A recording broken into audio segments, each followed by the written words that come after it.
ቀይ ባህር ቀድሞም የኛ ሀብትና ንብረት ነው። በተሳሳተ መንገድ የተወሰደብንን ንብረታችንን ለማስመለስ የተጀመረው ጉዞ የሚመሰገን ነው ሲሉ ያነጋገርናቸው የቦንጋ ከተማ ነዋሪዎች ተናግረዋል። ጎሳይፍ ታውቁ ይባላለሁ። የቦንጋ ከተማ ነዋሪ ነኝ። በታሪክም እንደምናውቀው ቀይ ባህር የሀገራችን ወደብ ነበረ።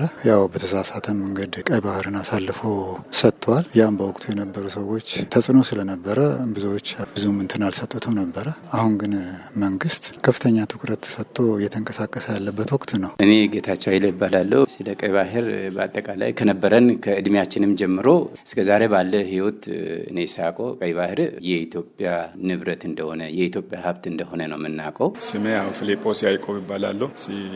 ቦንጋ ከተማ ቀይ ባህር ለኛ የህልውና ጉዳይ ነው። እንደ ኢትዮጵያ ህዝብ ህልውናችን የማንነታችን ጉዳይ እንደመሆኑ መጠን እንደ መንግስት የሚሰሩ ስራዎች በጣም እጅግ የምናመሰግናቸው ነገሮች አሉ። የወደብ ጉዳይ የኢትዮጵያ ህልውና ጉዳይ መሆኑን ሁሉም ዜጋ መረዳት አለበት ያሉት አስተያየት ሰጪዎቹ ትውልድ ላይ በሀገራዊ ጉዳይ በደንብ ሊሰራ ይገባል ብለዋል። ሰው የተለያየ አመለካከት ሊኖረው ይችላል፣ ግን በሀገር ጥቅም ላይ ምንም አይነት መለያየት ሳይኖር ከምንም በላይ ወደብ ወሳኝ ስለሆነ ይህንን በግልም ይሁን በቡድን ከማስረዳት አንጻር የምንችለውን ያክል ማድረግ እንችላለን። ከዚህ በኋላም ቢሆን ሁላችንም ታግለን እቺ ቀይ ባህር የተባለችው መስመራችንን አካላችንን ተቆርጣ ከሄደችበት ቦታ መልሰን ማምጣት አለብን።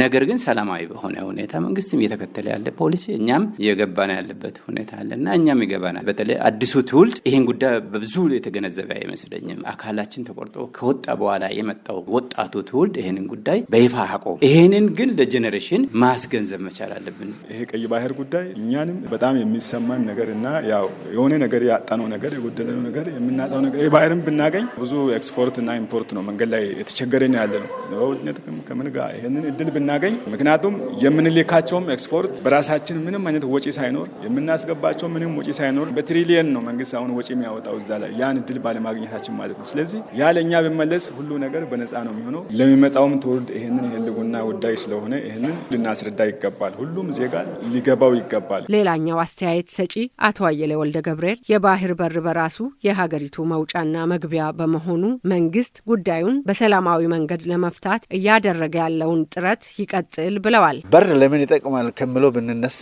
ወደ ባህር ወስደ ደግሞ እንደ ሀገር የሚጠቅመውን ጥቅም ለመገንዘብ አያስቸግርም። በር መግቢያ በር መውጫ ነው። ያ ማለት ከዓለም ህዝብ ጋራ ለመገናኘት ወሳኝ ነው ማለት። ምርትን ትልካለ፣ የሚመጣን ትቀበላል፣ ኢኮኖሚን ታሳድጋለ። የኢትዮጵያ መንግስትና ህዝብ ቀይ ባህር ወደብን ለመጠቀም በውይይትና በስምምነት እንዲሁም በገበያ ህግ በድርድር ጉዳዩን እንፍታ ነው ያልነው ሲሉ ጠቅላይ ሚኒስትሩ ገልጸዋል። የኢትዮጵያ መንግስትና ህዝብ ቀይ ባህርን አክሰስ ለማድረግ ሰው ልግደል አላለም ያለው ባካችሁን በስምምነት በገበያ ህግ ሳንጠፋፋ አብረን ለማደግ በድርድር እንፍታው ነው። እኛም ብንፈልግ አንችልም፣ ሰርቫይቭ ማድረግ አንችልም። በዛኛው ወገን በሌላ ወገን ያሉት የሚቸገሩ ይመስለኝ። ለምሳሌ እኛ ከኛም ሄደውን ውሃ ወደ ኤርትራ ተከዜ ይሄዳል ብንከለክል፣ ወደ ሶማሌ ሸበሌ ይሄዳል ብንከለክል፣ ኦሞ ኬንያ ይሄዳል ብንከለክል፣ አባይ ሱዳን ብንከለክል ይሆናል ፈጥሮ አይደለም ማለት ልክ እንደሱ ማለት። እኛም ማጋራት አለብን፣ እነሱም ማገዝ አለባቸው። ኢትዮጵያን ጎድቶ ትርፋማ መሆን አይቻልም ሲሉ ተናግረዋል።